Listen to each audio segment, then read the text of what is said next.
Did you know that Gavin Newsom was the youngest mayor ever elected in San Francisco's history, taking office at the age of 36? He's always been considered potential future presidential candidates, but why has he declared that he is not going to run for president in 2024? Beyond the headlines and public appearances, there exists a lesser-known side to Newsom, a side filled with mind-blowing facts. Stick around this video as we uncover the surprising aspects of Gavin Newsom's life and career that will leave you amazed. So let's start with the 10th on our list. Number 10, he struggled with dyslexia in his childhood. Gavin Newsom was born on October 10th, 1967. His parents are Tessa Thomas and William Alfred Newsom III. Newsom's parents discovered in 1972 when he was just a young child. Growing up, he faced significant challenges, particularly due to his struggle with dyslexia. It's a learning disability that made reading, writing, and spelling, working with numbers, difficult for him. Despite these challenges, Newsom started his education at École Notre Dame des Victoires. It was a French-American bilingual school in San Francisco. For kindergarten and first grade, however, due to the severity of his dyslexia, he eventually switched to a different school. Throughout his educational journey, Newsom had to rely on audiobooks, summarized text, and informal verbal instruction. Even today, he prefers to interpret documents and reports through audio formats. Number 9. Gavin's family has strong connections with influential figures. Gavin Newsom's family has strong connections to influential and well-off families in California. His father served as a judge in the state appeals court and worked as a lawyer for Getty Oil. Newsom has deep roots in San Francisco, where he is a fourth-generation resident. On his maternal side, his great-grandfather was a pioneering scientist and nephrology professor at Stanford University. Newsom also had a distant familial connection to musician Joanna Newsom, as she is his second cousin, twice removed. Additionally, his family has ties to the political arena, with his aunt being married to Rod Pelosi, who is the brother-in-law of former Speaker of the United States House of Representatives, Nancy Pelosi. Number 8.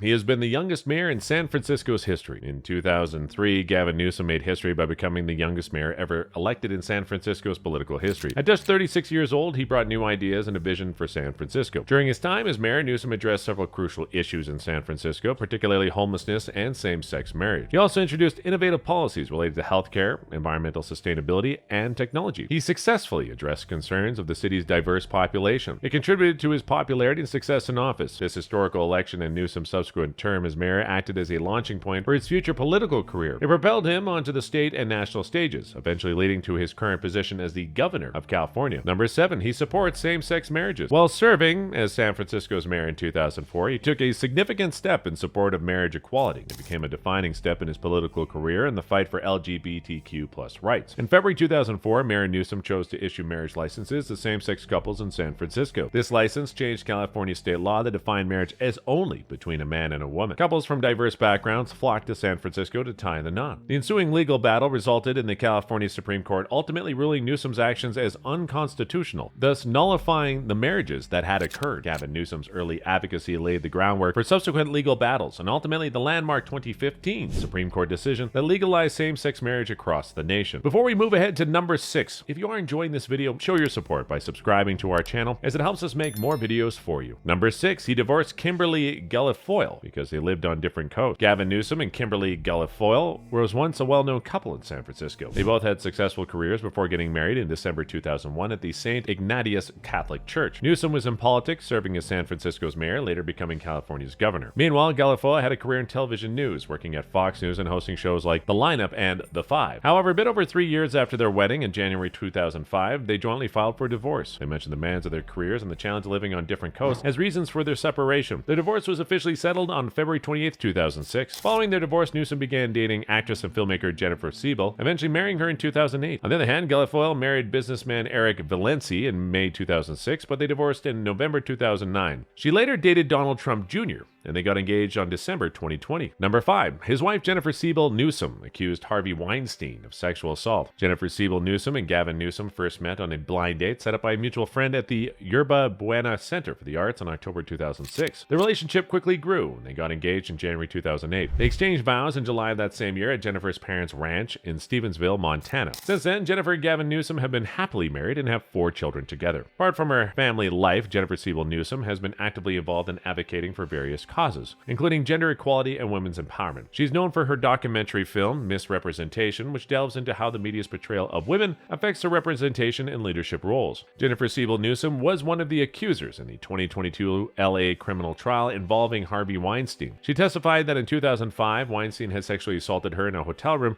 during what was presented as a professional discussion about film projects. Weinstein's defense argued that the encounter was consensual and transactional. However, the jury in the case couldn't reach a verdict on Newsom's accusation or that of another accuser, leading to a mistrial on those charges. Nonetheless, Weinstein was found guilty on 3 counts related to a third accuser, resulting in a significant prison sentence of 24 years. Number 4, Gavin Newsom has a net worth of $25 million. Gavin Newsom has an estimated net worth of $25 million as of 2023, which has drawn interest due to his background in both business and politics. Before entering the world of politics, Gavin Newsom found success as an entrepreneur and businessman in the San Francisco Bay Area. His substantial net worth includes investments, business holdings, and properties owned by both himself and his wife, Jennifer Siebel Newsom. Moreover, Newsom's financial portfolio goes beyond tangible assets. In 2018, he reported earnings of over $1 million from capital gains on various investments. His income sources range from rental income from 2 San Francisco apartments to dividends from companies like Pinterest Inc. and royalties from wineries held by his family trust. Newsom's financial profile is notable, including assets exceeding $60,000, gold reserves valued at $50,000, and ownership of several luxury cars and watches. However, his net worth also carries liabilities, including loans and debts totaling $3 million. In terms of income, Newsom earns an estimated $2 million annually, the monthly income exceeding $0.2 million. His yearly expenses amount to $2.25 million, and he pays around $15,000 in taxes. Additionally, his income sources are diverse, covering $80,000 in royalty income, $5 million from business ventures, and $4 million from various other sources. Number 3, Newsom's wife still regrets the tragic death of her sister. In an interview, Jennifer Siebel Newsom's wife, opened up about a heartbreaking childhood incident involving a golf cart accident that took her sister Stacy's life in 1981. The tragic event occurred during a family vacation in Hawaii while the young sisters and other children were playing with golf carts. Speaking to the LA Times, Jennifer Siebel Newsom shared that when she was just 7 years old, she accidentally reversed one of the carts, hitting her older sister, who had been hiding behind it. The loss of her sister had a significant impact on her life. It led her to feel survivor's guilt and immense pressure to excel. She described her feelings saying, "I felt the pressure to be perfect, to make my parents forget by being 2 daughters instead of 1. This heavy burden motivated her to strive for success and make a positive impact in an attempt to cope with the irreplaceable loss." Number 2, in 2023, Gavin Newsom decided not to give his usual annual State of the State address due to dyslexia.